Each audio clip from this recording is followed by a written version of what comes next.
जय राधा माधव कुंज बिहारी गोपीजन वल्लभ गिरिवरधारी।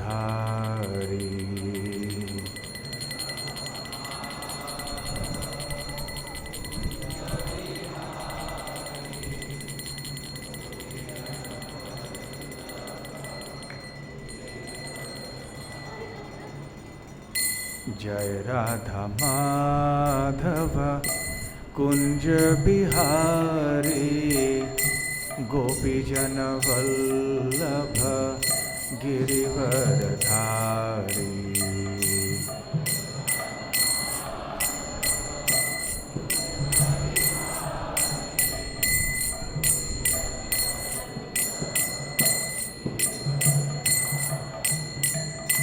यशोदानंदन व्रज जन रंजन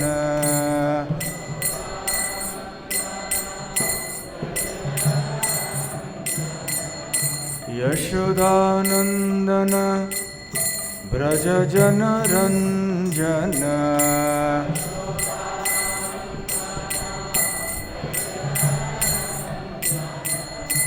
यमुना तीरा वनचारी।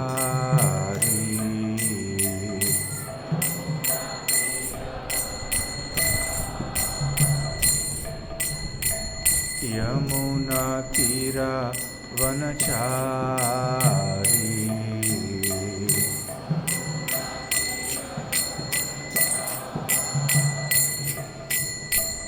जय राधा माधव कुंज बिहारी गोपीजन वल्लभ गिरिवरधारी।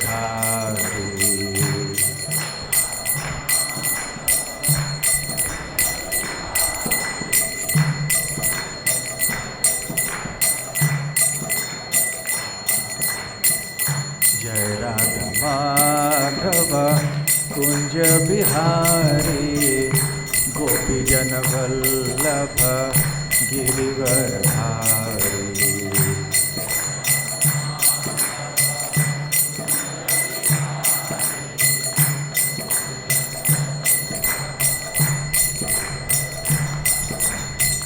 यशोदानंदन व्रज जन रंजन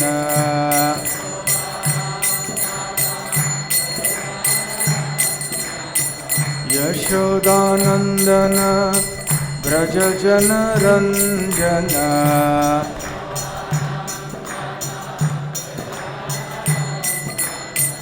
यमुना तीरा वनचारी।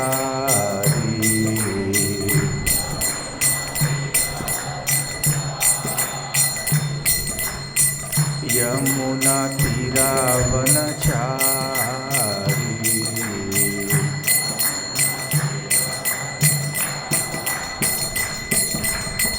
जय Radha Madhav Kunj Bihari गोपीजन Vallabh Girivardhari.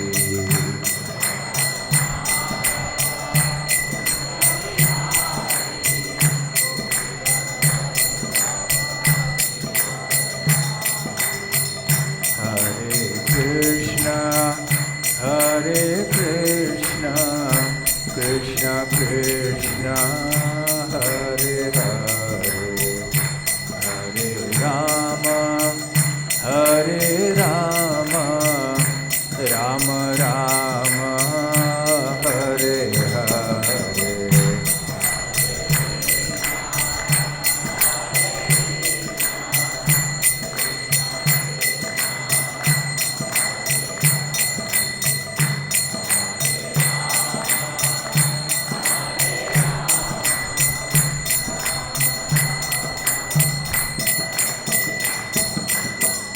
Hare Krishna, Hare Krishna, Krishna Krishna, Hare Hare, Hare Rama, Hare Rama, Rama Rama, Hare Hare.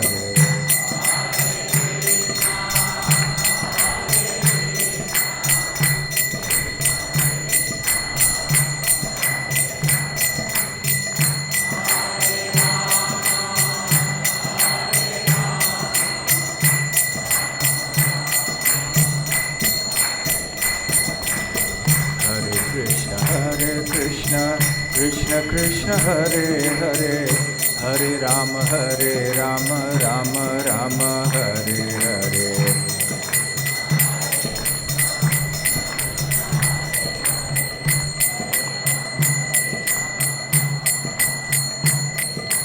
हरे कृष्ण कृष्ण कृष्ण हरे हरे हरे राम राम राम हरे हरे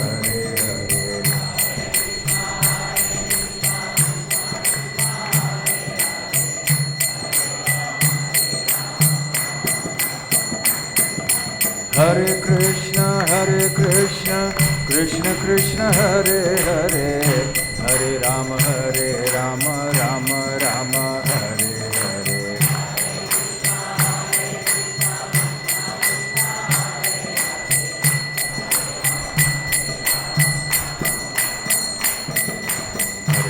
हरे कृष्ण कृष्ण हरे हरे हरे राम राम राम हरे हरे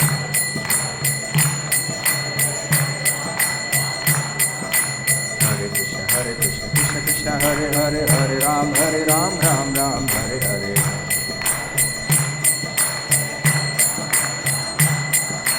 हरे कृष्ण कृष्ण हरे हरे राम राम राम हरे हरे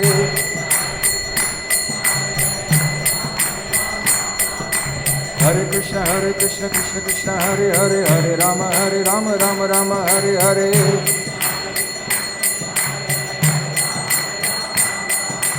हरे कृष्ण कृष्ण हरे राम राम राम हरे हरे हरे कृष्ण कृष्ण हरे राम राम राम हरे हरे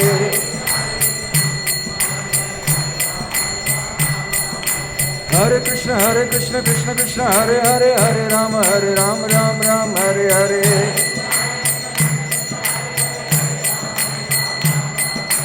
हरे कृष्ण कृष्ण हरे राम राम राम हरे हरे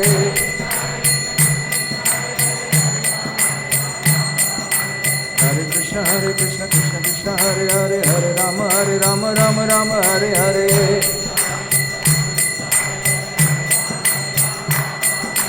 हरे कृष्ण कृष्ण हरे राम राम राम हरे हरे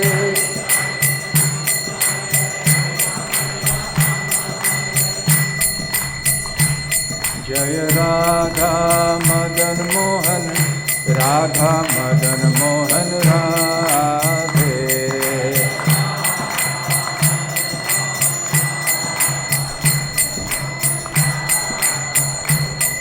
जय गौरानिताय जय गौरानिताय जय गौरानिताय जय गौरानिताय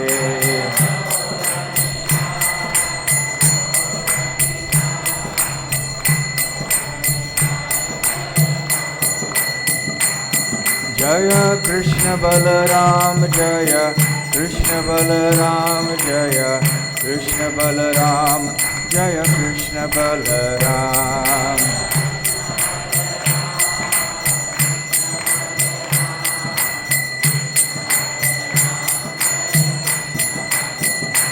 जय जगन्नाथ जय बलदेव जय सुभद्रा जय सुदर्शना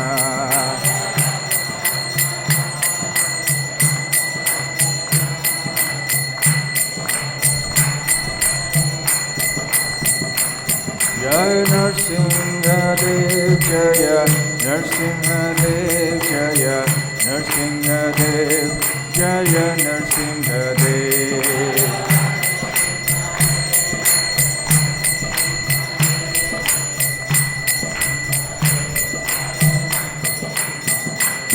जय सीताराम लक्ष्मण हनुमान जय सीताराम लक्ष्मण हनुमान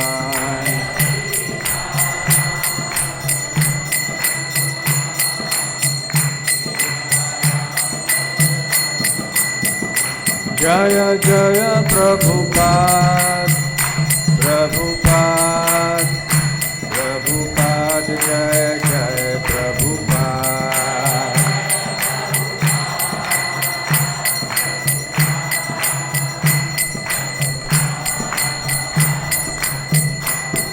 निताय गौर हरि बोल, हरि बोल, हरि बोल निताय गौर हरि बोल।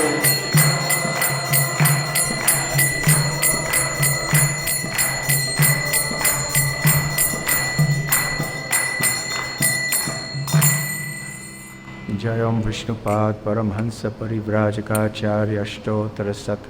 His Divine Grace अभय चरणारविंद भक्ति वेदांत स्वामी श्रील प्रभुपाद की जय। अनंत कोटि वैष्णव वृंद की जय।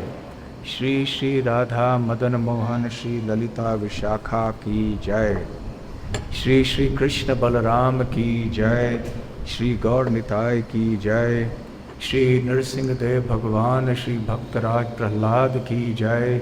श्री जगन्नाथ बलदेव सुभद्रा मई श्री सुदर्शन की जय। सीताराम लक्ष्मण हनुमान की जय। निताय गौर प्रेमानंदे। समवेत भक्त वृंद की जय। समवेत भक्त वृंद की जय। समवेत भक्त वृंद की जय। श्री श्री गुरु गौरांग की जय।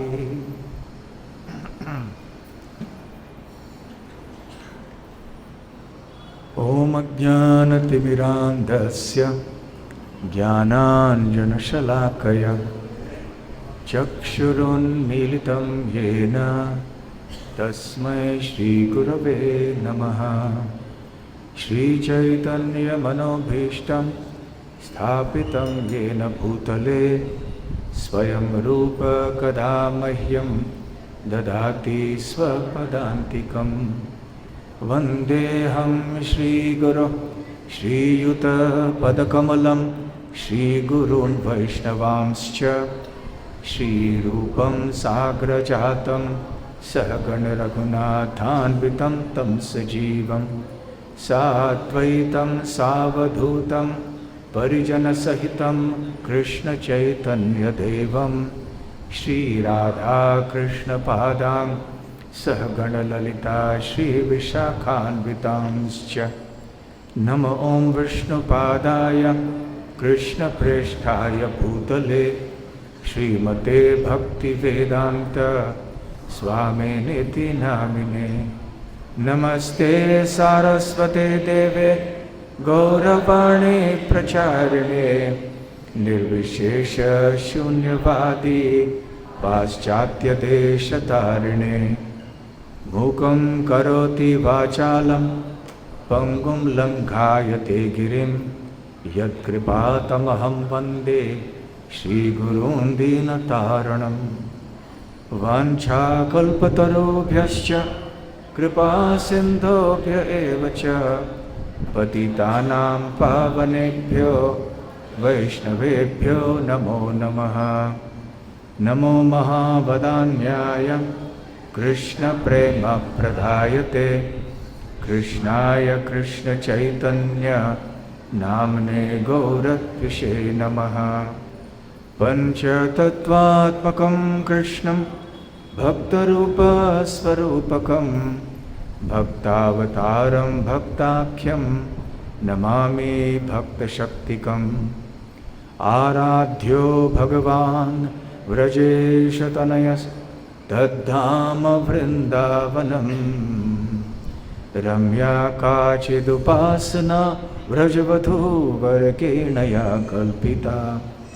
श्रीमद्भागवतं प्रमाणममलं प्रेमापुमार्थो महान्। श्रीचैतन्यमहाप्रभोर्मतमिदं तत्रादर न परः। हे कृष्ण करुणा सिन्धो दीनबन्धो जगत्पते गोपेश गोपिका कान्त राधाकान्त नमोस्तुते। तप्त कांचन गौरांगी राधे वृंदावनेश्वरी वृषभानुसुते देवी प्रणमामि हरिप्रिये। जय श्री कृष्ण चैतन्य प्रभु नित्यानंद श्री अद्वैत गदाधर श्रीवासादि गौर भक्त वृंद। हरे कृष्ण कृष्ण कृष्ण हरे हरे, हरे राम राम राम हरे हरे। हरे कृष्णा हरे राम। थोड़े दिन पहले आप सब ने बड़े हर्ष उल्लास से, भक्ति भाव से श्री राम नवमी का महोत्सव मनाया होगा। और कल एक और संबंधित उत्सव है। क्या आपको पता है कौन सा है? कल कौन सा पर्व है? हनुमान जयंती। पवन सुत हनुमान की जय, बजरंग बली हनुमान की जय। जहाँ भगवान हैं वहाँ उनके भक्त हैं, जहाँ उनके भक्त हैं वहाँ भगवान हैं। दोनों को अलग नहीं किया जा सकता। और क्योंकि भगवान सर्वस्व हैं, इसलिए भगवान के भक्त भी सर्वस्व उपस्थित रहते हैं, भले शारीरिक रूप में न भी हो, परंतु अपनी कथाओं के द्वारा, लीलाओं के द्वारा इत्यादि। इसलिए जहाँ भगवान की कथाएं होती हैं, भगवान के भक्तों की बातें भी आती हैं। और भगवान के भक्तों की कथा जहाँ होती है, वहाँ तो भगवान की उपस्थिति तो अनिवार्य है। इसलिए भगवान श्री राम और श्री हनुमान जी की जोड़ी ये सनातन है। भले ही रामलीला में, वाल्मीकि रामायण में जैसे वर्णन है कि पहली बार श्री रामचंद्र हनुमान जी से मिले, कहाँ मिले? किष्किंधा में मिले। तो ऐसे लीला में प्रतीत होता है कि ये पहली बार हनुमान जी श्री राम को मिले। ये इस लीला में सही बात है, परंतु श्री राम और हनुमान का संबंध सनातन है। भगवान के अयोध्या धाम साकेत में, आध्यात्मिक जगत में श्री रामचंद्र अपने पार्षदों के साथ में निवास करते हैं, अनंत अनादि काल से, और अनंत काल तक वहाँ निवास करेंगे। और वही भगवान अपने उसी धाम को इस धरातल पर प्रकट कराते हैं, समय समय पर, युग युग में। और फिर उस समय उनके वही पार्षद उनके साथ यहाँ भी प्रकट होते हैं, क्योंकि भगवान अपने लीलाओं को अकेले नहीं करते। लीला अर्थात भगवान के पार्षद, उनके भक्त साथ में होने चाहिए। जब एक राजा या कोई मंत्री या कोई भी बड़ा व्यक्ति जब एक जगह से दूसरी जगह में जाता है, अकेला नहीं जाता, उसके सेवक साथ में रहते हैं। और आजकल बड़े बड़े लोगों के लिए सुरक्षा कर्मचारी भी चाहिए। तो अगर दुनिया के साधारण लोग भी ऐसे अकेले नहीं जाते एक स्थान से दूसरे स्थान में, तो हम कैसे अपेक्षा कर सकते हैं कि जो सबसे बड़े व्यक्ति हैं श्री भगवान, वो अकेले जाएंगे कहीं? और ख़ास करके जब उनको आध्यात्मिक जगत से यहाँ भौतिक जगत में प्रकट होना होता है, तो वो अकेले क्यों आएंगे? साथ में अपने पार्षदों को भी लेकर आएंगे। तो हनुमान जी विराजमान हैं साकेत, आध्यात्मिक परव्योम साकेत या अयोध्या में, भगवान के धाम में। और वही हनुमान भी भगवान श्री रामचंद्र के भौम लीला में शामिल होने के लिए प्रकट होते हैं। जिस प्रकार से जब श्री रामचंद्र विश्वामित्र मुनि के साथ राक्षसों का वध करने के लिए गए, साधुओं की रक्षा करने के लिए गए, विश्वामित्र मुनि के निवेदन पर विश्वामित्र मुनि उनको अंततः मिथिला ले गए। वहाँ पे सीता देवी के स्वयंवर में श्री रामचंद्र विजयी हुए, उन्होंने सीता देवी से विवाह कर लिया। तो प्रकट लीला में इस धरातल पे ऐसे प्रतीत होता है कि श्री रामचंद्र और सीता देवी पहली बार यहाँ पर मिथिला में मिले। वाल्मीकि रामायण में कम से कम ऐसे उल्लेख नहीं है कि इस घटना के पहले श्री रामचंद्र सीता देवी से मिले थे। इसका अर्थ ये नहीं है कि वास्तव में कभी नहीं मिले थे, क्योंकि शाश्वत उनकी जोड़ी है, युगल जोड़ी है सीता राम जी की, परव्योम साकेत या अयोध्या में। परंतु जब प्रकट लीला होती है धरातल पर, तो ऐसे प्रतीत होता है कि भगवान उनके पार्षदों के साथ किसी समय पर मिलते हैं, कोई ऐसी लीला होती है। तो ठीक उसी प्रकार से भगवान श्री कृष्ण के भी कितने सारे पार्षद हैं। ऐसे लगता है कि ये पहली बार कब मिले।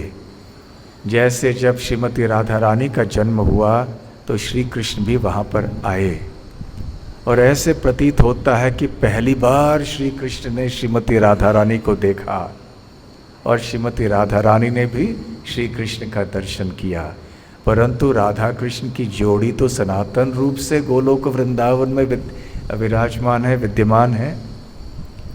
तो ठीक उसी प्रकार से यद्यपि वाल्मीकि रामायण या राम कथा के अनुसार हनुमान जी ने पहली बार श्री राम का दर्शन किष्किंधा में किया, फिर भी हमें जानना चाहिए कि हनुमान जी श्री रामचंद्र के नित्य सनातन पार्षद हैं, उनके नित्य भक्त हैं।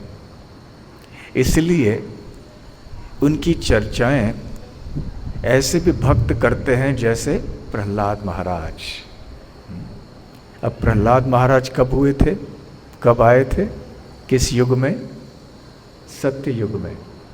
और हनुमान जी कब आए थे श्री रामचंद्र के साथ? कौन से युग में? त्रेता युग में। तो कौन सा युग पहले आता है? सतयुग। तो प्रहलाद महाराज फिर कैसे हनुमान की बात कर सकते हैं, जब वो तो सत्ययुग में आए और हनुमान जी तो त्रेता युग में आए? तो वो इसलिए बात कर सकते हैं कि भगवान की लीलाएं जो हैं वो नित्य चक्र में चलती रहती हैं। ऐसे नहीं है कि हनुमान जी और श्री रामचंद्र पहली बार त्रेता युग में अब प्रकट हुए। ब्रह्मा जी के प्रत्येक दिन में भगवान के विविध अवतार एक बार आते हैं, कम से कम एक बार। ऐसे कई अवतार हैं जो एक बार से अधिक भी आते हैं, जैसे कि आप सब श्रीमद् भागवतम पढ़ते हैं प्रतिदिन। मत्स्य अवतार, वराह अवतार, ये ब्रह्मा जी के एक दिन में 2 बार इस दिन में आ चुके हैं। परंतु साधारणतः ब्रह्मा जी के एक दिन में भगवान के अवतार, विविध अवतार एक बार आते हैं। तो श्री रामचंद्र इस दिन में ब्रह्मा जी के एक बार आए हैं त्रेता युग में। परंतु ब्रह्मा जी के कितने सारे दिन हो गए, और प्रत्येक दिन में श्री रामचंद्र एक बार आए हैं। और ब्रह्मा जी के पहले इस सृष्टि में और भी कोई ब्रह्मा जी हुए थे। हर एक ब्रह्मांड के भीतर ब्रह्मा जी अलग अलग होते हैं, और ब्रह्मा जी के हर एक दिन में श्री रामचंद्र एक बार कम से कम प्रकट होते हैं। तो जब राम प्रकट होते हैं तो हनुमान जी भी तो आते हैं। इसलिए ये पहली बार नहीं है कि हनुमान जी और श्री रामचंद्र मिले। ये केवल प्रकट लीला है, लीला के रस का वर्धन करने के लिए। तो खैर, इसलिए जब हनुमान जी की बात होती है तो राम की बात होती है, और अन्य भक्तों की बात भी होती है। परसों हम इंदौर से जब निकल रहे थे तो एक ऐसे स्थान में गए जहाँ पे उज्जैन के भक्त भी बहुत प्रचार करते हैं, बहुत बड़ा भक्त समाज वहाँ पर है। तो वहाँ भी हमने हनुमान कथा की। तो मैं प्रयास करूंगा कि उन लीलाओं से अतिरिक्त कोई अन्य लीलाओं की चर्चाएं अभी करूं, क्योंकि हो सकता है आप में से कई भक्त वहाँ भी उपस्थित हुए होंगे। परंतु एक बात अवश्य कहूँगा, क्योंकि प्रहलाद महाराज की बात हुई, तो प्रहलाद महाराज ने हयशीर्ष पंचरात्र नाम के ग्रंथ में हनुमान जी का गुणगान किया है। जब भगवान नरसिंहदेव प्रहलाद से पूछते हैं कि अरे वत्स, कुछ वरदान मांगो, मैं बहुत प्रसन्न हूँ तुम्हारी सेवा को देखकर, तो प्रहलाद महाराज ने मना कर दिया कि नहीं, मैं कोई व्यापारी नहीं हूँ और मैं आपकी केवल सेवा चाहता हूँ, आपकी कृपा चाहता हूँ, आपके भक्तों का संग चाहता हूँ। उस समय उन्होंने हनुमान जी का उदाहरण किया और कहा कि मैं हनुमान जी के पद चिन्हों में चलना चाहता हूँ। क्योंकि हनुमान जी ने क्या कहा, हनुमान जी के बारे में हयशीर्ष पंचरात्र नाम के शास्त्र में बताया गया है, भवबंध छिदे तस्यै स्पृहयामी न मुक्तये, भवान प्रभुर अहम दास इति यत्र विलुप्यते। ऐसे हनुमान जी कहते हैं कि हे प्रभु अर्थात श्री रामचंद्र, मुझे मोक्ष आदि नहीं चाहिए, क्योंकि मोक्ष की प्राप्ति होने से हम निराकार में लीन हो जाते हैं। मोक्ष शब्द की परिभाषा साधारणतः मायावादियों के, निर्विशेषवादियों के दृष्टिकोण से ऐसे ही होता है कि निराकार ब्रह्म ज्योति में लीन होना, अपने अस्तित्व को समाप्त करना। तो भगवान के भक्त कभी इस तरह की गति नहीं चाहते हैं, और हनुमान इस विचारधारा के प्रतीक हैं, आदर्श हैं। उन्होंने कहा कि स्पृहयामी न मुक्तये, इस तरह की मुक्ति या मोक्ष मुझे नहीं चाहिए। क्यों? क्योंकि ये जो एक सेवा भाव है, ये एक धारणा है कि आप प्रभु हैं और मैं दास हूँ आपका, इति यत्र विलुप्यते, ये जो सेवा भाव है ये नष्ट हो जाएगा। इसलिए मैं मोक्ष नहीं चाहता, मुक्ति नहीं चाहता, तो मैं क्या चाहता हूँ? आपकी निरंतर अहेतु की सेवा चाहता हूँ। तो हनुमान जी दासत्व के आदर्श हैं। भगवान का दास किसी को बनना है तो हनुमान जी से सीखना है। क्या नहीं है जो हनुमान जी श्री राम के लिए करने के लिए तैयार नहीं होते। बहुत आसानी से वो अपने जान को भी देने के लिए तैयार है, और भगवान जी उनके रोम रोम में हैं। जब चुनौती आई, उनको साबित करना पड़ा, तो इस चित्र को हम बहुत बार देख चुके हैं। अपने वक्षस्थल को फाड़ के दिखाने लगे कि अंदर सीताराम विराजमान है। तो ये है श्री हनुमान जी का भाव। अब जिस प्रकार से हनुमान जी का संबंध श्री रामचंद्र से है, वैसे ही उनका संबंध सीता देवी से भी है। हम राम और हनुमान जी की कथाएं तो अक्सर सुनते हैं, परंतु हनुमान जी और सीता देवी का संबंध और उनके बीच में जो लीलाएं हुई हैं वो इतना अधिक नहीं सुनते हैं। तो मैंने सोचा कि आज थोड़ी देर के लिए तो कम से कम सीता देवी और श्री हनुमान जी के बीच में जो संवाद हुआ, जो थोड़ी बहुत लीलाएं हुई, उनका संक्षेप में वर्णन करूं। जब सीता देवी का अपहरण हुआ और रावण ने सीता देवी को अशोक वाटिका में बंद करके रखा, बंद तो क्या, वैसे खुली जगह थी, परंतु वहाँ पे राक्षसियाँ अनेक थीं पहरा रखने के लिए, और यहाँ वहाँ से सीता देवी को कहीं जाने के लिए अनुमति नहीं थी। प्रतिदिन रावण आता था आग्रह करने के लिए कि सीता मुझे स्वीकार करो। रावण ने 1 साल दिया था सीता देवी को कि 1 साल तक मैं समय देता हूँ, यदि मेरा प्रस्ताव स्वीकार नहीं किया तो मैं आपको जान से मार डालूँगा। अब केवल 2 महीने बच गए थे और हनुमान जी आ पहुँचे लंका समुद्र पार करके। जब पहुँचे तो वो सोच रहे थे कि सीता देवी को कहाँ ढूंढा जाए, मुझे कैसे पता चले कि इतने बड़े राज्य में, राजधानी में सीता देवी कहाँ मिलेंगी।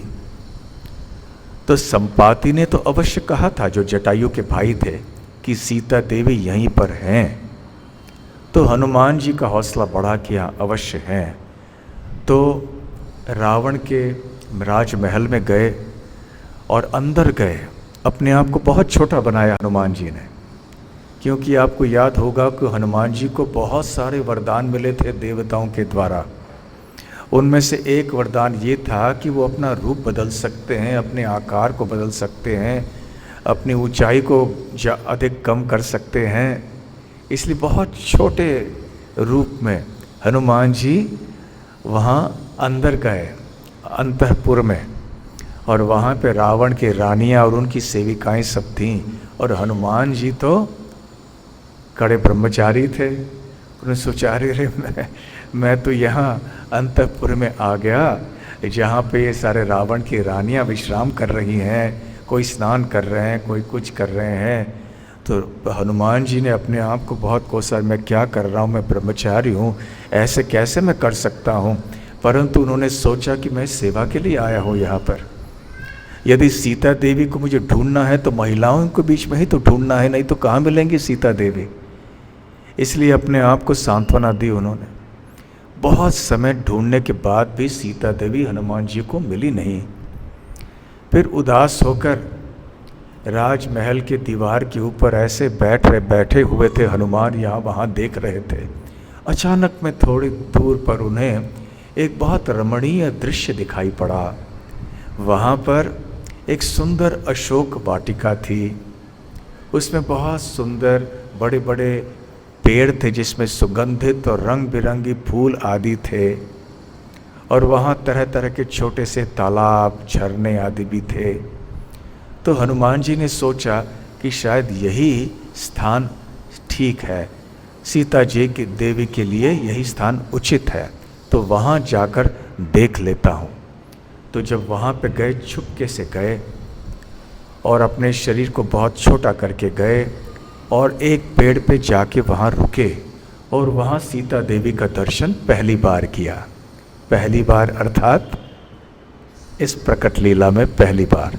परंतु ये भी पहली बार नहीं था, क्योंकि जब रावण सीता देवी का अपहरण करके आकाश पथ से होकर जा रहा था, तो उस समय सुग्रीव और हनुमान जी ने देखा कि कोई जा रहा है। उस समय सीता देवी का दर्शन पहली बार हनुमान जी ने किया, परंतु हनुमान को पता नहीं था कि ये कौन है, ये कोई देवी हैं, हमारे लिए पूजनीय हैं, इतना हनुमान को पता चला। लेकिन अब जब उन्होंने सीता देवी को देखा अशोक वाटिका में, यद्यपि सीता देवी कोई राजकुमारी का वेश नहीं पहन रही थी, उनके वस्त्र फटे हुए थे और एक ही वस्त्र धारण किया हुआ था, उनका चेहरा बिल्कुल उदास दिखाई पड़ रहा था, फिर भी उनके चेहरे के ऊपर जो तेज था, और उसे देखकर हनुमान जी समझ गए कि यही सीता देवी है। लेकिन तुरंत नहीं गए, क्योंकि उनके इर्द गिर्द जो है बहुत सारे राक्षसियाँ थीं, और वो एक के बाद एक धमकियाँ दे रही थीं सीता देवी को कि रावण की बात मान लो। उधर रावण भी चले आया। रावण ने पुनः धमकियाँ दी सीता देवी को कि मेरी बात स्वीकार कर लो। तो रावण ने बलपूर्वक सीता देवी को क्यों नहीं लिया, क्योंकि श्राप पड़ा था रावण को कि एक और बार यदि आप ऐसे बलपूर्वक किसी स्त्री का अपमान करने का प्रयास करोगे तो आपकी मृत्यु होगी। अनेक लोगों ने श्राप दिया था, ये अपने आप में और एक कथा है। तो इसलिए रावण ने कहा था कि इस एक साल में यदि स्वीकार नहीं किया तुमने तो मैं जान से मार डालूंगा। तो रावण आया, रावण ने बहुत कटु वचनों से सीता देवी को संबोधित किया। सीता देवी बहुत साहसी थीं, उन्होंने एक नहीं मानी रावण की, और स्वयं सीता देवी धमकी देने लगी रावण को कि तुम्हारा अंत है दुष्ट बहुत निकट है, मेरे पति श्री राम आएंगे, निश्चित आएंगे और तुम्हारी हत्या करेंगे और तुम्हारे संपूर्ण राज्य का विध्वंस होने वाला है। उस समय मंडोदरी और रावण की अन्य रानियां आईं, उन्होंने भी रावण को शांत किया और उसे ले गए। और फिर वो राक्षसियां जो थी वो भी और धमकियां देने लगी। सीता देवी की इस दशा को देखकर हनुमान जी का हृदय टूट गया। तो हनुमान जी सोच रहे थे कि कैसे मैं सीता देवी के पास जाऊं। यदि मैं अचानक वहां उनके सामने आ गया तो वो घबरा जाएंगी, हो सकता है वो चिल्लाएंगी, यदि चीख उठेंगी तो फिर ये सारे राक्षसी आ जाएंगी, फिर सब समस्या हो जाएगी। तो बड़ी सोच में पड़ गए कि मैं कैसे सीता देवी का विश्वास जीत लूं। तो उन्होंने सोचा, हाँ मैं जाके संस्कृत में बात करूंगा तो सीता देवी जान जाए कि मैं कोई ब्राह्मण हूं। लेकिन नहीं, फिर सीता देवी के मन में संशय उत्पन्न हो सकता है कि ये रावण होंगे, वेश बदल के आया है रावण। रावण भी बड़ा पंडित है ना, वो भी संस्कृत अच्छी तरह से जानता था, वेदों में पारायण था। देखो, वेदों में पंडित होने के बाद भी कोई व्यक्ति असुर हो सकता है, और इसका जीता जागता प्रमाण रावण है। और कोई अशिक्षित भी हो तो वो बहुत बड़े भक्त भी हो सकते हैं, इसके भी कितने सारे उदाहरण हैं। तो रावण पंडित था परंतु दुष्ट था, क्या करें। तो हो सकता है हनुमान जी सोच रहे थे कि ये रावण है, नहीं तो संस्कृत में बात नहीं करूँगा, ठीक है फिर अयोध्या की बोली में बोलूँगा, अयोध्या में जो भाषा होती है वहाँ उस भाषा में बात करूँगा। तो नहीं, फिर भी शायद सीता माता जो है ये संशय करेंगी कि ये रावण का ही खेल है। तो क्या करूं, कैसे जाऊं सीता देवी के सामने ताकि वो घबरा नहीं जाएं और ताकि मुझ में विश्वास हो जाए सीता देवी को कि मैं श्री राम का ही प्रतिनिधि हूं। तो फिर सोच के हनुमान ने एक उपाय निकाली। ने सोचा कि मैं जाके एक गीत गाऊंगा और रामलीला के बारे में और मेरे उद्देश्य के बारे में। तो एक जहाँ पे सीता देवी बैठी हुई थी उसके ठीक ऊपर हनुमान जी जाके बैठ गए और बहुत अपने मधुर वाणी में ये गीत गाने लगे। और इस गीत में ये वर्णन करने लगे कि श्री राम अयोध्या के निवासी हैं और कैसे उनकी माता कैकेयी के षड्यंत्र के कारण उनको वनवास में आना पड़ा और सीता और लक्ष्मण भी उनके साथ में आए। फिर वो किष्किंधा आए, इसके पहले सीता देवी का अपहरण दुष्ट रावण ने किया और अब श्री राम ने अपने दूत हनुमान को यहाँ भेजा और श्री राम अब यहाँ अशोक वाटिका में पहुँच गया है। तो ऐसा एक गीत गाया। तो जैसे ही सीता देवी ने इस मधुर गीत को सुना उन्हें बहुत आनंद आया। सोचा कि ये तो पहली बार इस तरह का कोई गीत मैं यहाँ सुन रही हूँ लंका में। लंका में तो मैंने केवल रावण की बात सुनी है और इन राक्षसियों की बात सुनी है। एक आध बार कभी बेचारी मंदोदरी वगैरह आ जाती थी, वो कुछ दो बातें सांत्वना के रूप में बोल जाती थी। मंदोदरी बहुत अच्छी महिला थी वास्तव में, परंतु भाग्य से रावण जैसा पति मिल गया। पतिव्रता स्त्रियों में से मंदोदरी का नाम भी आता है। तो खैर, तो बहुत प्रसन्न हो गई, देख लगी कहाँ से ये आवाज़ कहाँ से आ रहा है। तो हनुमान जी भी नीचे उतरे। एक उचित समय देखा जहाँ राक्षसियाँ थोड़ी दूर चली गई थी, कुछ अन्य कामों में व्यस्त थीं। तो हनुमान जी आए और श्री राम की बातें करने लगे और श्री राम सीता देवी को देखकर हनुमान जी ने पूछा, हे देवी आप कौन हैं? मुझे लगता है कि आप सीता माता हैं। तो सीता ने कहा, हाँ, तो आप कौन हो? तो फिर दोनों के बीच में बातचीत होने लगी। हनुमान जी अपना परिचय दिया, श्री राम के बारे में बताया। फिर धीरे धीरे हनुमान पास में आने लगे।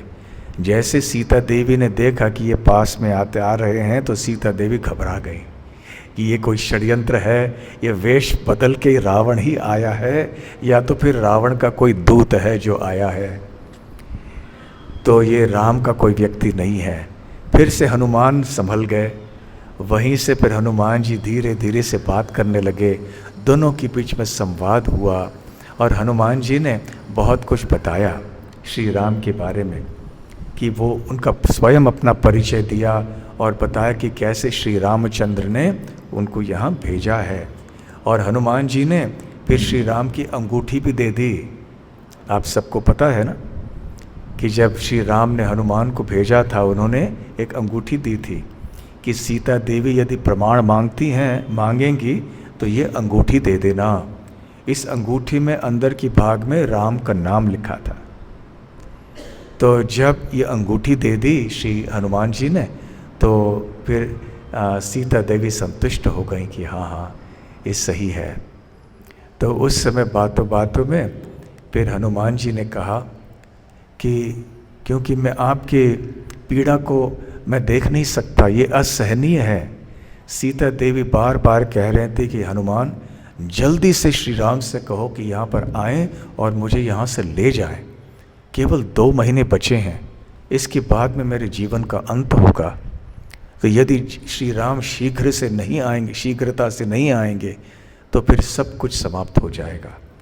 तो हनुमान ने भी सांत्वना देने का प्रयास किया और फिर हनुमान जी का वीर रस ऊपर आ गया और हनुमान ने कहा, हे माते, इसी क्षण में आपको समुद्र पार करके ले जाऊंगा, केवल आप आके मेरे कंधे पे बैठिए। तो सीता देवी कहने लगी, अरे तुम्हारा बंदर का स्वरूप दिखाई पड़ रहा है, तुम हो इतने छोटे, क्योंकि हनुमान जी ने छोटा रूप लिया था ना, तुम हो इतने छोटे और बातें तो बड़ी बड़ी कर रहे हो कि मुझे समुद्र पार करके ले जाओगे। तो हनुमान को बुरा लगा थोड़ा, अरे मेरे बारे में ऐसे कह रही हैं, मैं इतना शक्तिशाली हूँ और मुझे छोटा समझ रही हैं सीता माता। तो फिर हनुमान जी ने अपना रूप बड़ा कर दिया और इतना बड़ा कर दिया, परंतु सावधान रहे कि कहीं देखें नहीं कोई राक्षसियाँ। फिर सीता देवी कहने की ठीक है, अब मान गए कि तुम शक्तिशाली हो और तुम उठा के मुझे ले जाने में समर्थ हो, सक्षम हो, फिर भी तुम शक्तिशाली हो लेकिन मैं शक्तिशाली नहीं हूँ। अब समुद्र पार करके जब छलांग मारोगे, इतनी तेज हवा आएगी और वेग इतना होगा इसका कि मैं सहन नहीं कर पाऊंगी। तुम सहन कर पाओगे लेकिन मैं नहीं जा पाऊंगी तुम्हारे कंधों के ऊपर, और कहीं मैं गिर पड़ी नीचे समुद्र में, फिर क्या होगा मेरा। और वहाँ जलचर प्राणी कितने मुझे खाने के लिए बैठे हैं वहाँ पर। और फिर इन राक्षसों ने यदि देख लिया कि तुम मुझे ले जा रहे हो तो फिर वो तो हमारा पीछा करेंगे, और बीच समुद्र में तुम कैसे उनसे युद्ध करोगे जब मैं तुम्हारे कंधों के ऊपर बैठी हुई हूँ, कैसे युद्ध करोगे तुम? तो नहीं। और इसके अतिरिक्त हे हनुमान, ये जान लो कि ये जो दुष्ट रावण है, इसने मेरा अपहरण बड़े कपटता से की, छल से किया। रावण के अंदर ये साहस नहीं था कि मेरे पति श्री राम का सामना आमने सामने से करे और युद्ध करके मुझे उठा के ले जाए। उसने ऐसे छल करके कपटी रूप से मेरा अपहरण किया। लेकिन जब मेरी रक्षा होने का प्रश्न आता है तो मैं नहीं चाहती हूँ कि इसी तरह से मेरी रक्षा हो जाए। श्री राम आए यहाँ पर, आमने सामने से रावण को परास्त करें युद्ध में और मुझे एक क्षत्रिय की तरह वापस ले जाए। तो श्री राम के सम्मान के लिए यही उचित होगा। यदि तुम मुझे उठा के ले जाओगे तो फिर श्री राम का गौरव कैसे बढ़ेगा। मैं चाहती हूँ कि राम यहाँ पर आए और मुझे जीत कर ले जाए। और वैसे भी है हनुमान, जब से रावण ने मेरा स्पर्श किया है, मैं अब किसी अन्य व्यक्ति के स्पर्श के बारे में सोच भी नहीं सकती हूँ। भले तुम बहुत अच्छे भक्त हो हमारे प्रभु के, फिर भी किसी अन्य पुरुष का स्पर्श मैं सहन नहीं कर पाऊंगी। तो हनुमान जी ने फिर कहा, जैसे आपकी इच्छा माते, तो मैं अब आगे चल के देखूंगा कि यहाँ क्या परिस्थिति है, यहाँ कुछ मैं तहस नहस करके जाऊंगा। तो हनुमान जी ने फिर वहाँ अशोक वाटिका में वाकई तहस नहस कर दिया और गायब हो गए वहाँ से। तो फिर ये राक्षसियाँ देखने लगी कि अरे ये क्या हो गया, ये क्या हो गया। तो सीता देवी के पास आई। वो कौन था? वो बंदर के साथ तुम बात कर रही थी। मैं किसी बंदर से बात नहीं कर रही थी, वो बंदर आया चला गया, वो कौन है मुझे कुछ पता नहीं। तो फिर वो राक्षसियाँ गई रावण के पास कि ऐसे ऐसे हुआ, शायद राम ने इस बंदर को भेजा होगा। उसके बाद तो कथा आपको मालूम है कि हनुमान जी ने क्या और किया लंका में। फिर उसके बाद खैर जब हनुमान जी सीता देवी को मिल के वापस जा रहे थे, तो सीता देवी ने अपने सर से एक आभूषण हनुमान जी को दिया और कहा कि ये आभूषण राम को दे दो, ताकि राम समझ जाएं कि तुम वाकई मुझसे मिले थे। हाँ, और एक गोपनीय बात मैं आप सब तुमसे बताऊंगी, और तुम वो जाके राम से कहना, इससे राम को श्रद्धा होगी तुम वास्तव में मुझसे मिले थे। तो एक ऐसी घटना है जो केवल मेरे स्वामी और मैं जानते हैं कि एक बार जब हम लोग चित्रकूट में बैठे थे, तो अचानक एक कौवा आया और उस कौवे ने मुझ पर प्रहार किया और कौवे को मैंने भगा दिया। वैसे साधारणतः हम कौवे से डरते नहीं है ना, तो ऐसे बस हटा देते हैं। तो कौवे को मैंने भगा दिया, परंतु ये बार बार आता रहा। वैसे मेरे स्वामी विश्राम कर रहे थे, तो फिर भी ये कौवा आता गया और कौवे ने चोंच से प्रहार किया मेरे ऊपर। तो खून के थोड़े बूंद निकले और श्री राम के शरीर के ऊपर गिरे।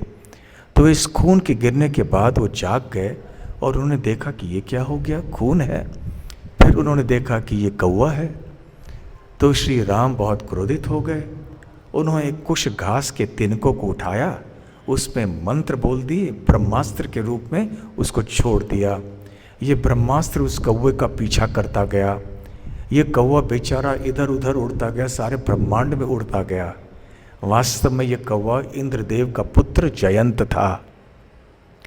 यहाँ वहाँ गया, कहीं राहत नहीं मिली उस कौवे को, और अंततः जब क्षमा याचना की तो श्री राम ने कहा कि ठीक है, ये ब्रह्मास्त्र निष्फल नहीं होगा। तो ये जो ब्रह्मास्त्र था जाके उसके दाहिने आँख को के ऊपर आ पड़ा और उस कौवे ने अपने दाहिने आँख को खो दिया, क्योंकि श्री राम ने इसको नियंत्रित कर लिया। तो इस तरह से ये कथा, ये कहानी, ये घटना हुई थी। ये श्री राम को जाके बताओ। तो फिर पहुंच गए राम वापस लंका में तहस नहस करने के बाद। फिर वानर सेना आई समुद्र के तट पे, समुद्र पार करके आ गए और श्री राम विजयी हो गए। रावण का वध श्री रामचंद्र ने किया। विभीषण ने रावण के अंतिम संस्कार भी कर लिए श्री राम के निवेदन पर, आदेश पर। और फिर श्री राम ने हनुमान जी से कहा कि हे हनुमान, अभी जाके सीता को संदेश दे दो कि अब सीता को कोई चिंता करने की बात नहीं है। हमने रावण का वध कर लिया है और शीघ्र ही आप मुझे देख पाओगे। तो हनुमान जी गए उसी अशोक वाटिका में। वहाँ पर सीता देवी थी। तो सीता देवी के सामने आके ये खुशखबरी हनुमान जी ने दी। तो इतनी प्रसन्न हो गई, इतनी खुश हो गई सीता देवी की, खुशी के मारे वो कुछ बोल नहीं पाई। तो हनुमान जी थोड़े चिंतित हो गए कि माते आप कुछ बोल नहीं रहे हैं, क्या बात है। तो सीता देवी ने कहा, मैं इतनी प्रसन्न हो गई हूँ कि शब्द नहीं निकल रहे हैं मेरे मुख से। तो हनुमान जी ने कहा कि चलिए मेरे साथ चलिए अभी आप। श्री राम आपकी प्रतीक्षा कर रहे हैं, और यदि आप चाहो तो ये जो सारे राक्षसियाँ हैं ना, इनका मैं एक क्षण में वध कर देता हूँ। तो सीता देवी का हृदय कोमल था, तो उन्होंने कहा नहीं हनुमान, नहीं नहीं, ये इन बेचारों की हत्या करने से क्या होगा, ये तो केवल अपने स्वामी के आदेशों का पालन कर रहे थे, इनकी गलती नहीं है। और वैसे भी क्योंकि इन्होंने मेरे ऊपर अत्याचार किया है, क्या इसका अर्थ ये है कि मैं भी उनके ऊपर बदला लेकर अत्याचार करूं, उनकी हत्या करूं? ये उचित नहीं है। तो देखो हनुमान, हमारी सभ्यता में एक ऐसी कहावत है कि जो संत लोग होते हैं, जो सदाचारी लोग होते हैं, वो उन लोगों के ऊपर कभी बदला नहीं लेते हैं, उनका नुकसान नहीं चाहते हैं जिन लोगों ने उनके ऊपर पहले से हमला किया हुआ होगा। इसलिए इन्होंने मेरे ऊपर नुकसान किया तो मैं इनका नुकसान नहीं करूंगी। और हे हनुमान जी, एक कहानी मैं तुम्हें बताना चाहती हूँ इस संदर्भ में, कि एक बार एक शिकारी जंगल में जा रहा था, तो अचानक एक शेर वहाँ पे आ गया और शेर शिकारी का पीछा करने लगा। तो शिकारी घबरा गया, भागते भागते सबसे पास वाले पेड़ के ऊपर चढ़ गया। अब शेर तो पेड़ पे चढ़ नहीं सकता, तो शिकारी जो शेर है वो नीचे प्रतीक्षा कर रहा था, ऊपर देख रहा था कि मेरा भोजन ऊपर है। अब दैव से हुआ ये कि उसी पेड़ में एक भालू भी रहता था। तो भालू को बड़ा आश्चर्य हुआ कि ये कौन आ गया, और भालू समझ गया कि अपनी जान बचाने के लिए इस शेर से ये मनुष्य ऊपर मेरे घर में आ गया है। ये पेड़ उस भालू का घर था। तो शेर ने भालू से कहा कि अरे भालू, देखो हम दोनों जानवर हैं और ये मनुष्य है। मनुष्य हम जानवरों का शत्रु है, इसलिए इस मनुष्य को आप नीचे फेंक दो, धक्का मार के यहाँ नीचे फेंक दो और ये मेरा भोजन हो जाएगा, फिर हम दोनों की दोस्ती अच्छी रहेगी। तो भालू ने कहा कि देखो ये मेरा घर है और इसने मेरे घर में आश्रय लिया है, तो मैं इसको कैसे ठुकरा सकता हूँ, मैं ऐसे नहीं कर पाऊँगा। तो फिर भालू सो गया। फिर शेर वहाँ राह देख रहा था। फिर उसने जाके मनुष्य से कहा, जो शिकारी था, जरा सुनो, इस भालू को धक्का मार दो ताकि भालू नीचे गिर पड़े, फिर मैं भालू को खा लूँगा, कम से कम पेट भर जाएगा।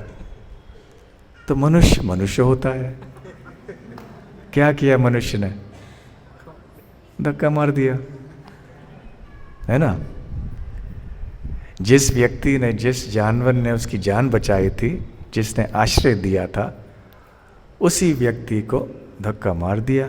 और बेचारा भालू नींद में था, नींद में गिरा ऊपर से, लेकिन नींद गिरते गिरते जाग गया और देखा क्या हो रहा है। दैव से उसने एक शाखा को, डाली को पकड़ लिया, अपने आप को बचा लिया, नीचे गिरा नहीं, फिर ऊपर चढ़ गया। जब ऊपर चढ़ा तो फिर अब शेर भालू से कहने लगा, अरे भालू भैया जरा सुनो, देखा मनुष्य ने क्या किया? मनुष्य ऐसे ही होते हैं, इसलिए अब तो कम से कम इसे धक्का मार दो ताकि मैं इसे खा सकूं। तो भालू ने फिर इसी कहावत को कहा और कहा कि देखो, यदि कोई व्यक्ति हमारे ऊपर कोई प्रहार करता है, कोई हमारा नुकसान करता है, एक सज्जन व्यक्ति कभी भी बदला नहीं लेगा उसके ऊपर कि क्योंकि उसने मुझे हानि पहुंचाई है तो मैं भी जाके उसे हानि पहुंचाऊंगा। इसने मेरे घर का आश्रय लिया है और धर्म के सिद्धांतों के अनुसार मुझे इसकी रक्षा करना है, इसलिए मैं इसको धक्का मार के नीचे नहीं भेजूंगा तुम्हारे पास। तो सीता देवी ने हनुमान जी को ये कहानी बताई और हनुमान जी बहुत प्रसन्न हुए कहानी को सुनकर। और फिर जाके उन्होंने सीता देवी वापस ले गए। उधर विभीषण स्वयं आए सीता देवी को वापस श्री राम के पास ले जाने के लिए। तो ऐसे और बहुत से छोटी छोटी लीलाएं हैं, परंतु अब क्योंकि समय भी काफ़ी हो चुका है और थोड़ी छोटी लीलाएं मैं बताना चाहता हूँ। खास करके हनुमान जी कि अन्य भगवान के अवतारों के धामों में लीलाएं। हनुमान जी की कोई भूमिका वृंदावन लीला में, व्रज लीला में है क्या? हनुमान जी और वृंदावन, ऐसे प्रतीत हो सकता है कि यह रसाभास है। एक दृष्टि से है, परंतु जब समुद्र को पार करने के लिए पुल या सेतु का निर्माण हो रहा था और सारे वानर और भालू इत्यादि सब बड़े बड़े पत्थर पहाड़ आदि उखाड़ के डाल रहे थे समंदर में और ये सारे तैर रहे थे, तो हनुमान जी जैसा काम करेंगे। वो तो छोटे मोटे पत्थरों को उठाने वालों में से तो नहीं थे, तो वो यहाँ वहाँ बड़े बड़े पहाड़ों को उठाकर समुद्र में फेंक रहे थे। उधर उन्होंने सुना था कि गोवर्धन पर्वत है, तो गोवर्धन पर्वत के पास आए उठाने के लिए, और उसी समय हनुमान जी को खबर मिली कि अब पुल का निर्माण समाप्त हो गया है, अभी कोई पहाड़ पत्थर आदि की आवश्यकता नहीं है। तो हनुमान जी ने गोवर्धन से कह दिया कि अभी आपकी आवश्यकता नहीं है। तो गोवर्धन निराश हो गए, अरे मैं जो अभी भगवान की सेवा करने से वंचित रह गया, मैं इतना अच्छा अवसर था प्रभु की सेवा करने के लिए, अब मैं नहीं कर पाऊंगा सेवा। तो हनुमान जी को अच्छा नहीं लगा कि अरे बेचारे इतने भक्त हैं, उनको सेवा का मौका नहीं मिला। तो हनुमान जी वहीं पे बैठ गए और श्री रामचंद्र का ध्यान करने लगे। और ध्यान में फिर श्री रामचंद्र प्रकट हुए और उन्होंने कहा कि हे हनुमान, इनसे कहो कि वो निराश न हो जाएं, अभी त्रेता युग चल रहा है, मैं द्वापर युग में आऊँगा एक दूसरे रूप में और इनके साथ खूब लीला करूँगा, मैं इनकी बहुत सेवा लूँगा मैं, इसलिए वो निराश न हो जाएं, थोड़ा धीरज रखें, प्रतीक्षा करें और अवश्य वो मेरे सानिध्य को प्राप्त करेंगे। तो फिर हनुमान जी ने इसी बात को गोवर्धन से कहा।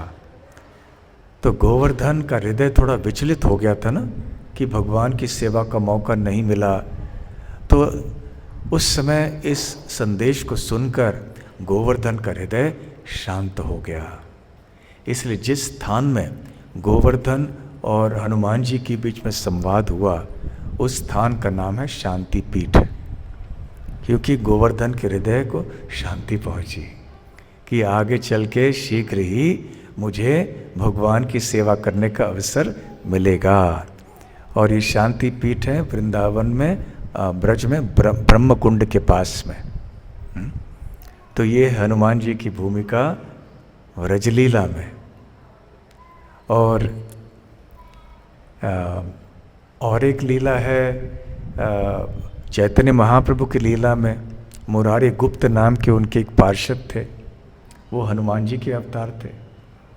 तो एक बार चैतन्य महाप्रभु ने मुरारी गुप्ता का गुणगान किया, पूरी पूरी प्रशंसा की और कहने लगे कि देखो ये मुरारी गुप्ता श्री रघुनाथ का भक्त है और इतनी अटल इसकी श्रद्धा है श्री राम में कि मेरे कहने पर भी उसने श्री रघुनाथ के चरणों को छोड़ा नहीं। हुआ ये, महाप्रभु कहने लगे कि मैंने कई बार मुरारी गुप्त से कहा था कि देखो श्री कृष्ण आदि पुरुष हैं, उनसे सारे अवतार आदि उत्पन्न होते हैं, तो मूल तो रसिक शेखर तो श्री कृष्ण है वृंदावन के। तो फिर मुरारी गुप्त रात भर सो नहीं पाया। अगले दिन सुबह सुबह मेरे पास आके मुरारी गुप्त कहने लगा कि हे प्रभु मुझे आत्महत्या करनी है। तो क्यों, क्या बात है? देखिए ये विडंबना मेरी है कि मैं मेरे आराध्य श्री रघुनाथ जी के चरणों को छोड़ नहीं सकता और न ही मैं आपके आदेशों का उल्लंघन कर सकता, तो अब मैं क्या करूं? मेरे सामने एक ही उपाय दिख पड़ रहा है कि मैं आत्महत्या कर लूं। तो महाप्रभु ने कहा, फिर मैंने मुरारी गुप्त का आलिंगन किया और कहा कि हे मुरारी गुप्त, धन्य हो तुम्हारी भक्ति, धन्य हो वो प्रभु जो अपने दास को नहीं छोड़े, धन्य हो वो दास जो अपने प्रभु को नहीं छोड़े। तो ये स्वयं हनुमान जी हैं, महाप्रभु ने घोषणा की। और देखो इसकी श्रद्धा देखो। तो ये है हनुमान के गुण। और चैतन्य महाप्रभु ने भी इस तरह से मुरारी गुप्त या हनुमान जी का गुणगान किया। जब युद्ध से युद्ध समाप्त करके श्री रामचंद्र वानर सेनाओं को लेकर पुष्पक विमान में बैठ के अयोध्या लौटकर आए, तो वहाँ वानर सेना 1 महीने तक रही अयोध्या में। राज्याभिषेक हुआ और श्री राम फिर सम्राट हो गए और बहुत अलग अलग विश्व के स्थानों से बड़े बड़े राजा महाराजा आए। इस अनुष्ठान में उन्होंने भाग लिया और सब ने महंगे महंगे उपहार वगैरह दिए थे, बहुत मूल्यवान चीज़ें प्रदान की। तो उधर एक बार सुग्रीव के सामने भगवान श्री राम ने अपने गोदी में सुग्रीव हनुमान जी को बिठाया और सुग्रीव को भी बिठाया और फिर कहने लगे कि देखो ये जो हैं ये दोनों जो हैं, इनकी जितनी हम प्रशंसा करें उतना कम है, इसलिए इनको हर प्रकार का सम्मान मिलना चाहिए, हर दृष्टि से उनका गुणगान करना चाहिए। और फिर श्री रामचंद्र ने उनको भेंट दिए और जितने भी वानर सेना के सदस्य थे उन सबको भी उन्होंने व्यक्तिगत रूप से भेंट दी। और 1 महीने तक वो वहाँ पर रहे, श्री राम का सानिध्य प्राप्त किया। आनंद के समुद्र में सब तैर रहे थे उस 1 महीने के लिए। परंतु समय आया जाने का। श्री राम ने विभीषण से कहा कि हे विभीषण, अब लंका लौट के जाने का समय आया है, आपका कर्तव्य है लंका को संभालना। और सुग्रीव, आप तो किष्किंधा के राजा बने हैं, इसलिए आपको भी किष्किंधा लौट के जाना चाहिए। तो उस समय भारी हृदय से वानर सेना निकलने की तैयारी में थी। तो उधर हनुमान जी सामने आए और हनुमान जी ने प्रार्थना की भगवान से, श्री राम से, कि हे प्रभु, मेरे आपके प्रति निवेदन ये है कि मेरे हृदय में जो आपके प्रति भक्ति है वो अटल रहे, मेरी भक्ति स्थिर रहे आपके प्रति। और दूसरी बात कि मेरा सेवा भाव जो है किसी अन्य के ऊपर न परिवर्तित हो, केवल आपके ऊपर ही रहे। और ये भी मैं आपसे चाहता हूँ कि जब तक आपकी रामायण की कथा यहाँ पर सुनाई पड़ेगी पृथ्वी में, तब तक मैं भी यहाँ पर रहूँ पृथ्वी लोक में। क्योंकि आप जब आपके विरह को सहन करने का एक ही तरीका होगा कि आपके कथाओं का नित्य रूप से श्रवण और कीर्तन करना। तो श्री रामचंद्र बड़े प्रसन्न हुए और उन्होंने कहा, तथास्तु हनुमान जी, तुम जैसा भक्त ना हुआ है ना आगे कभी होगा। और मैं ये आश्वासन दिलाता हूँ तुम्हें कि तुम उस समय तक यहाँ रहोगे पृथ्वी में जब तक रामायण की कथा यहाँ पर चलती रहेगी, और रामायण की कथा तब तक चलती रहेगी यहाँ पर जब तक पृथ्वी रहेगी। इसलिए हनुमान जी भी हैं उपस्थित, अभी हम उन्हें देख नहीं सकते। रामायण के प्रारंभ में ही ब्रह्मा जी ने वाल्मीकि मुनि को आशीर्वाद दिया था कि आप जब इस रामायण की रचना करोगे तो आप जो भी कहोगे वो सत्य होगा, और आपकी जितने भी बातें हैं, आपकी ये रामायण कथा है, तब तक प्रचलित होंगी यहाँ पर जब तक सूरज रहेंगे, चांद रहेंगे, जब तक नदियाँ बहेंगी, पहाड़ रहेंगी, तब तक ये रामायण की कथा चलती रहेगी। तो लगभग उसी बात को यहाँ श्री राम भी दोहरा रहे हैं हनुमान जी से कि जब तक पृथ्वी रहेगी तब तक ये रामायण की कथा चलती रहेगी। पहले जो ज़मीन खरीदने बेचने आदि के कोई समझौता होते थे ना कानूनी दृष्टि से, तो उनमें ऐसे कहा जाता था, जैसे हमारे बेलगाम मंदिर में हमने निरंतर एक पट्टा किया है जो मालिक के साथ बहुत पहले से, और ये पुराना 100 साल पुराना पट्टा है जो हमारे नाम पे आया है। उसमें ये लिया है कि ये पट्टा जो है लीज डीड आधुनिक भाषा में कहते हैं, यावश चंद्र दिवा करो, जब तक सूरज चांद रहेगा तब तक ये हमारे नाम पे रहेगा। तो उसी प्रकार से अब ये यहाँ पे श्री राम कह रहे हैं जब तक पृथ्वी रहेगी तब तक ये रामायण की कथा चलती रहेगी। तो हनुमान जी संतुष्ट हुए। तो ये भक्तों के गुण होते हैं, भगवान की विरह को सहन नहीं कर सकते, फिर भी भगवान की कथाएं जहाँ पर होती हैं तो उनसे भक्तों को थोड़ी राहत मिलती है और इसी में आनंद लेते हैं। तुष्यन्ति च रमन्ति च कथयन्तश्च माम नित्यम, जैसे भगवत गीता में श्री कृष्ण कहते हैं।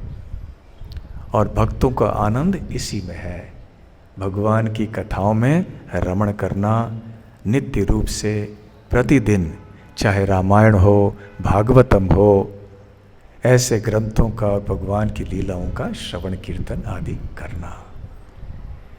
पवन सुत हनुमान की जय, श्री सीता राम लक्ष्मण की जय, गौर प्रेमानंदे हरि हरि बोल। हरे कृष्णा। लीलाओं के अंत नहीं है और बहुत सी लीलाएं हैं, परंतु समय अनंत नहीं है हमारे पास। तो आप में से कोई कुछ बोलना चाहेंगे, पूछना चाहेंगे आज के विषय के संबंध में, तो अवश्य आप बोलिएगा। हाँ जी, हाँ।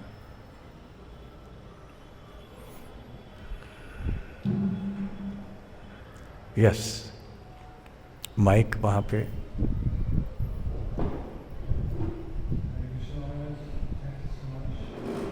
हरे कृष्णा।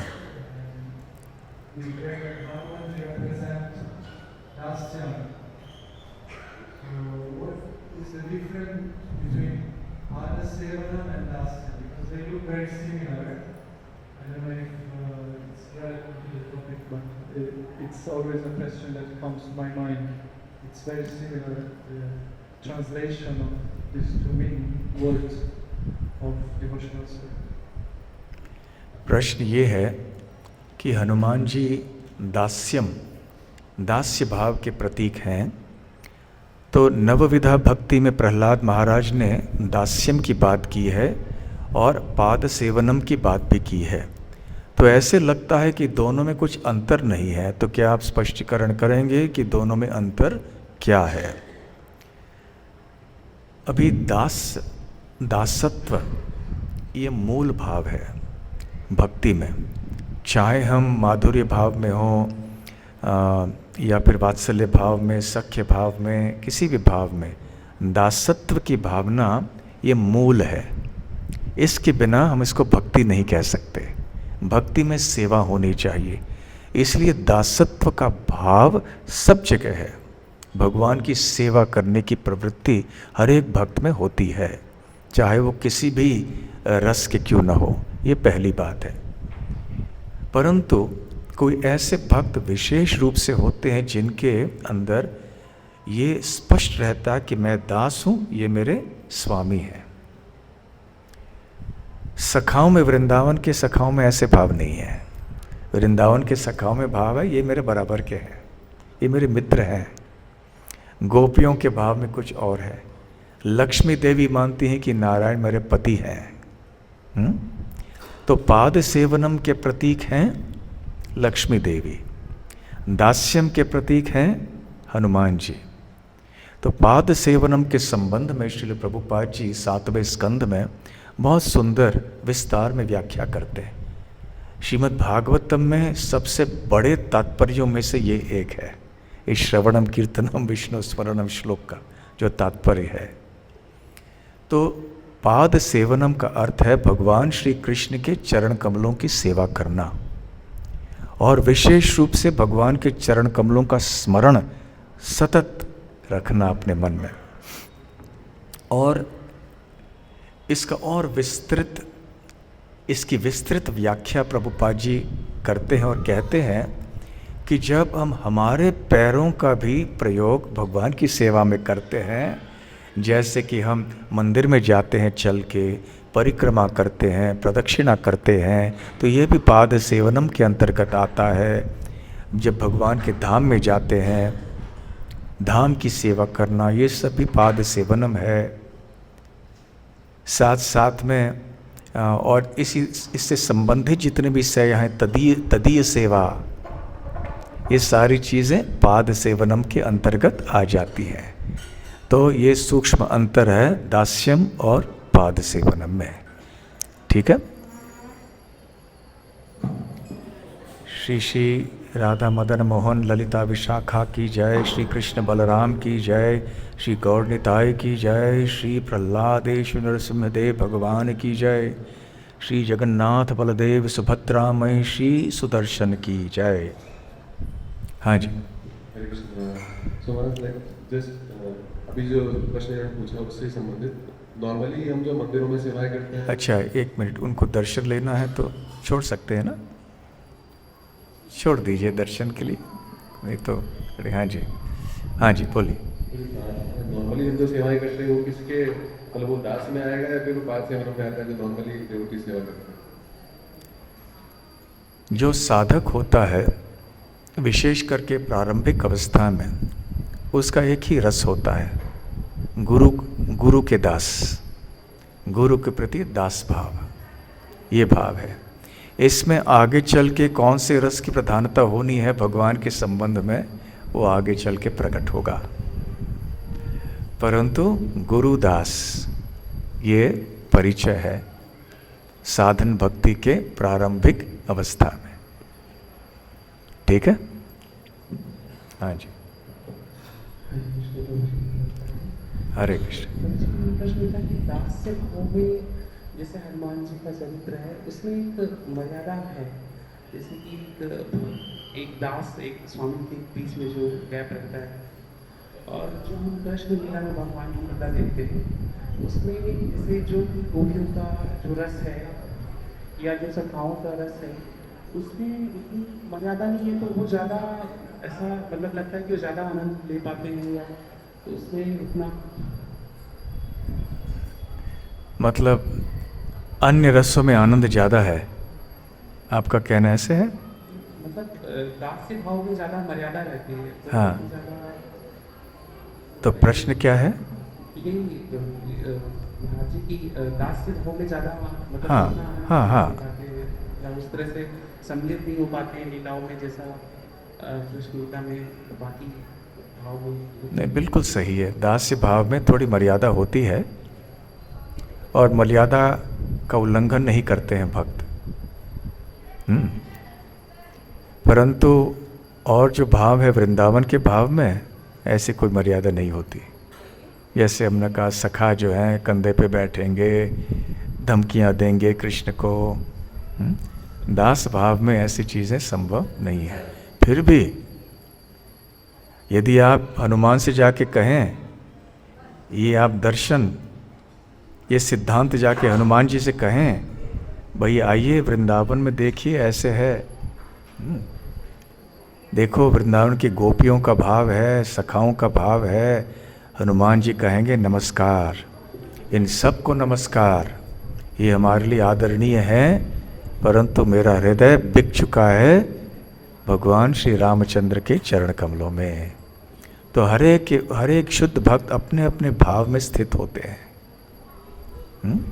और हनुमान जी ने भी अंत में भगवान राम से प्रार्थना की थी ना, कि मेरा ध्यान, मेरी सेवा, मेरी भक्ति आपसे कभी हटे नहीं, यहाँ तक कि किसी भगवान के अन्य रूप पर भी नहीं। ये हनुमान जी का भाव है। वृंदावन के निवासियों का एक अलग भाव है। फिर भी सारे जितने भी शुद्ध भक्त हैं, बुनियाद है प्रेम और सेवा। प्रेम और सेवा के बुनियाद पर ये सारी चीज़ें होती हैं, जितने भी रस आदि हैं। ठीक है। तो बहुत बहुत धन्यवाद। श्रील प्रभुपाद की जय। गौर प्रेमानंदे। हरि हरि बोल। हरे कृष्णा।